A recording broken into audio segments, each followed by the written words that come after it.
Assalamualaikum warahmatullahi wabarakatuh.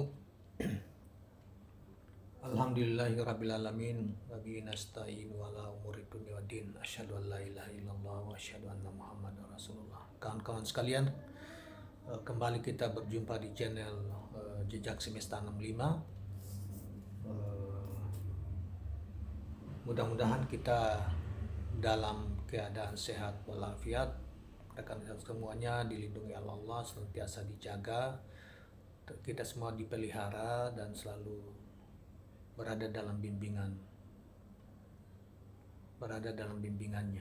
Amin. Saudara sekalian, kita kembali mengutip penjelasan dari Futuhat Al-Makkiyah atau Ibnu Arabi dalam kitab Futuhat Al-Makkiyah jilid kelima, yang juga masih berkaitan dengan masalah kehidupan setelah dunia ini, atau imbalan bagi orang-orang yang membuat kebajikan itu surga, tentang surga. Tema besarnya tentang surga, walaupun kita tidak akan menjelaskan semua pembahasan yang begitu luas tentang surga di dalam kitab ini. Kita hanya ambil sebagian sedikit daripada yang sebelumnya. Kita juga sudah ungkap satu bagian dari kitab ini juga tentang surga. Kali ini kita akan memukakan penjelasan tentang kelompok manusia penghuni surga.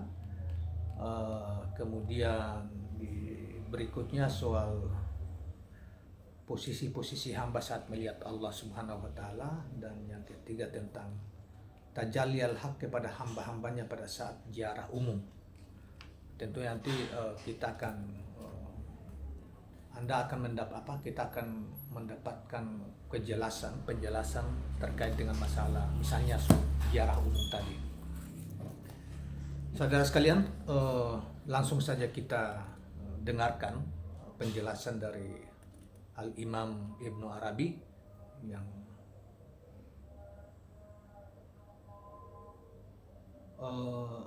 ketahuilah bahwa penghuni surga terdiri dari 4 kelompok. Yang pertama adalah para rasul, yakni para nabi. Kedua, para wali, yakni para pengikut rasul berdasarkan penglihatan yang nyata, dalam kurung basyirah, dan penjelasan bayyinah dari Rabb mereka, dari Tuhan mereka. Yang ketiga, orang-orang mukmin, yakni mereka yang percaya dan membenarkan para nabi dan rasul. Semoga keselamatan terlimpah atas mereka. Dan golongan keempat adalah pemilik ilmu tentang tauhid kepada Allah, bahwasanya tiada Tuhan selain Dia, berdasarkan dalil-dalil akal. Al-Quran Karim, firman Allah dalam surat Al-Imran ayat 18 dikatakan, Syahidallahu annahu la ilaha illa huwa wal malaikatu wa ulul ilmi. Allah menyaksikan bahwa tiada Tuhan selain Dia, dan para malaikat serta orang-orang yang berilmu juga menyaksikannya. Kemudian yang dimaksud dengan pemilik ilmu, Allah berfirman, yarfa'illahalladzina amanu minkum walladzina utul ilma darajat. Al-Quran surat 58 ayat 11. Allah meninggikan orang-orang yang beriman di antara kalian dan orang-orang yang diberi ilmu beberapa derajat. Saudara sekalian, penjelasan lebih lanjut selanjutnya dikatakan oleh Ibnu Arabi, keempat kelompok penghuni surga yang kami sebutkan sebelumnya menempati posisi yang berbeda-beda di surga Aden saat memandang Al-Haq di bukit pasir putih. Di sana mereka menempati 4 makam. Kita sudah sering menjelaskan tentang istilah makam ini. Makam adalah keadaan atau kedudukan, posisi-posisi. Kelompok pertama menempati mimbar-mimbar. Mereka adalah golongan tertinggi, yaitu para rasul dan nabi. Kelompok kedua adalah para wali pewaris nabi-nabi dalam perkataan, perbuatan, dan keadaan yang berlaku berdasarkan penjelasan dari Tuhannya. Seperti di dalam Al-Quran, soal ini dijelaskan dalam surat ke-11 ayat 17. Mereka menempati tahta-tahta dan singgasana. Kelompok ketiga adalah para ulama billah yang memperoleh ilmu tentang Allah melalui jalan mengamalkan bukti akal intelektual. Mereka menempati kursi-kursi.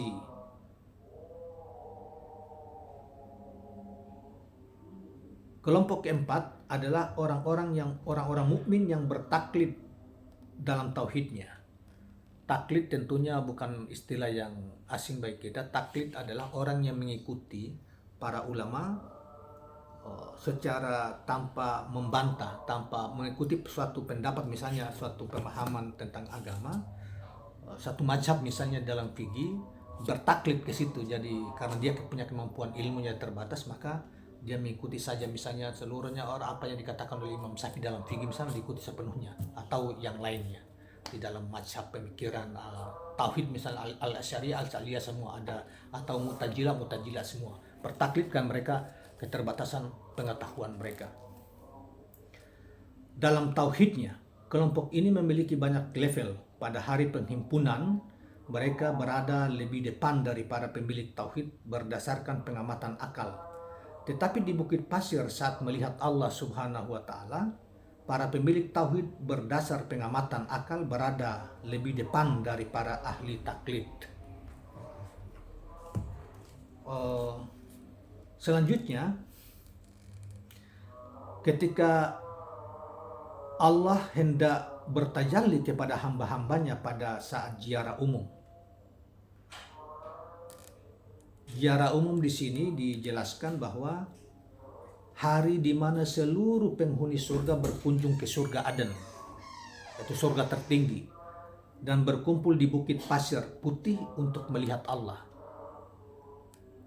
Jadi kita bisa di dalam penjelasan termasuk bukit pasir itu tadi belum dijelaskan, dan akhirnya akan dijelaskan di bawah bahwa nanti tempat bertemunya para orang-orang beriman kepada Allah itu diundang di bukit pasir. Tempat melihat Allah itu di bukit pasir. Ada sebuah bukit yang disebut dengan dinamakan sebagai bukit pasir.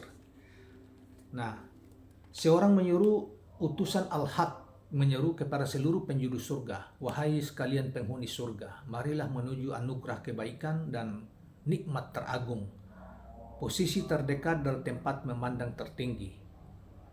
Mari datanglah mengunjungi Tuhan kalian di surga Aden. Maka para penghuni surga bergegas menuju surga Aden dan memasukinya. Setiap kelompok sudah mengetahui kedudukan dan manjilahnya, lalu mereka duduk di tempat masing-masing. Kemudian diperintahkan untuk menyuguhkan hidangan. Maka diletakkanlah di hadapan mereka hidangan istimewa yang belum pernah mereka lihat sebelumnya dan tidak pernah mereka bayangkan dalam kehidupan mereka maupun di surga-surga mereka. Yakni surga-surga amal tempat mereka berada. Makanan yang dihidangkan tidak pernah mereka rasakan di kediaman-kediaman mereka sebelumnya. Begitu pula dengan minuman-minuman mereka yang mereka minum pada saat itu. Setelah mereka selesai menikmati hidangan tersebut, dipakaikan kepada mereka busana-busana yang belum pernah mereka pakai sebelumnya. Dalil yang membenarkan tentang hal ini adalah sabda Nabi SAW, di dalam surga terdapat perkara yang tak pernah terlihat oleh mata dan tak pernah terdengar oleh telinga dan tak pernah terlintas dalam hati manusia sebelumnya.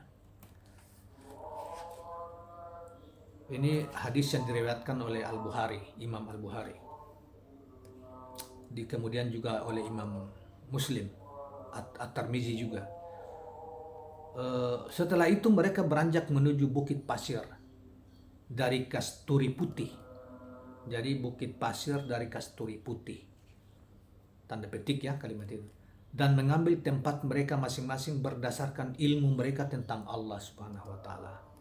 Bukan berdasarkan amal, karena amal hanya khusus terkait dengan kenikmatan surga. bukan terkait dengan penyaksian Ar-Rahman. Ar-Rahman adalah salah satu nama Allah. Nama Allah Ar-Rahman, yang Maha Pengasih. Ketika mereka telah menempati posisi masing-masing, tiba-tiba ada cahaya terang yang menyilaukan pandangan dan membuat mereka terpana hingga tersungkur bersujud. Kemudian cahaya itu mengalir pada mata mereka secara lahiriah dan pada mata hati mereka secara batiniah. Juga pada seluruh anggota tubuh dan sisi-sisi lembut jiwa-jiwa mereka. Lalu keseluruhan diri setiap orang di sana menjadi mata dan telinga, hingga mereka bisa melihat dan mendengar dengan keseluruhan dirinya tanpa terbatasi oleh isi dan arah. Sama seperti bagaimana Nabi Musa alaihissalam mendengar kalam Tuhannya di Gunung Sinai dari segala arah dan dengan keseluruhan anggota tubuhnya. Demikianlah yang diberikan oleh cahaya tersebut. Dengan para penghuni surga mampu bermusyahadah. Jadi dengan penghuni surga masuk bermusyahadah sekaligus melihat Allah secara langsung, karena hal tersebut lebih sempurna dari hanya sekadar musyahadah saja. Jadi menurut penjelasan ini, nanti para ahli surga, penghuni surga itu diundang di ini, kemudian bisa melihat langsung Tuhannya, Allah Subhanahu wa Ta'ala. Dan itulah puncak kenikmatan dan kebahagiaan sejati ketika bertemu dengan sang Tuhan atau sang Allah itu. Selanjutnya datang kepada mereka seorang utusan dari Allah Subhanahu wa Ta'ala mengatakan, bersiap-siaplah kalian untuk melihat Tuhan kalian yang Maha Agung. Dia segera akan bertajalli menampakkan dirinya kepada kalian. Tajalli seperti yang di video sebelumnya kita juga sudah pernah menjelaskan tentang adalah menyatakan diri, mewujudkan perwujudan atau kenyataan tentang diri. Itu tajalli. Menampakkan dirinya kepada kalian. Maka para penghuni surga pun mulai bersiap-siap. Kemudian Al-Haq yang Maha Agung jalalnya, keperkasaannya, kekuasaannya ya, mulai menampakkan dirinya. Di antara dia, Allah Subhanahu wa Ta'ala, dan makhluknya terbentang 3 hijab, yaitu hijab kemuliaan, hijab kebesaran, dan hijab keagungan. Mereka tidak mampu memandang ketiga hijab itu. Maksudnya para penghuni surga ini tidak mampu memandang ketiga hijab itu. Lalu Allah Subhanahu wa Ta'ala, Allah yang Maha Agung jalalnya, berkata, lantaran dahsyatnya hijab-hijab yang menyelubunginya, angkatlah hijab-hijab yang ada antara diriku dan hamba-hambaku, agar mereka bisa melihatku. Maka diangkatlah hijab-hijab tersebut. Kemudian Allah Subhanahu wa Allah yang Maha Agung bertajalli menampakkan dirinya kepada penglihatan mereka dari balik satu hijab dalam namanya Sang Maha Indah, yaitu Al-Jamal, Al-Jamil atau Jamal, lagi Maha Lembut, Al-Latif. Keseluruhan diri para penghuni surga saat itu menjadi penglihatan seluruhnya. Kemudian cahaya kembali mengalir dan memenuhi diri mereka, lalu keseluruhan diri mereka menjadi pendengaran keseluruhannya. Keindahan Jamal Rabb benar-benar membuat mereka terpana, dan zat diri mereka bersinar dengan cahaya keindahan Jamal yang paling suci tersebut. Demikianlah kawan-kawan sekalian penjelasan tentang ini, kelompok-kelompok manusia yang kelak di dalam surga, yang kemudian mereka bertemu dengan penjelasan yang kedua tentang pertemuan dengan Sang Tuhan atau Sang Pencipta atau Allah Subhanahu wa Ta'ala, yang dianggap sebagai puncak kebahagiaan atau kenikmatan yang paling tertinggi adalah pertemuan antara hamba dengan Tuhannya kelak di dalam, atau Al-Haq di dalam surga yang tadi kita sudah jelaskan tadi. Saudara-saudara sekalian, demikianlah penjelasan dari Ibnu Arabi dalam Futuhat Al-Makkiyah jilid 5 tentang hal tadi. Dan sebelum kita akhiri, saya ingatkan supaya jangan lupa subscribe, komen dan like channel ini. Terima kasih. Assalamualaikum warahmatullahi wabarakatuh.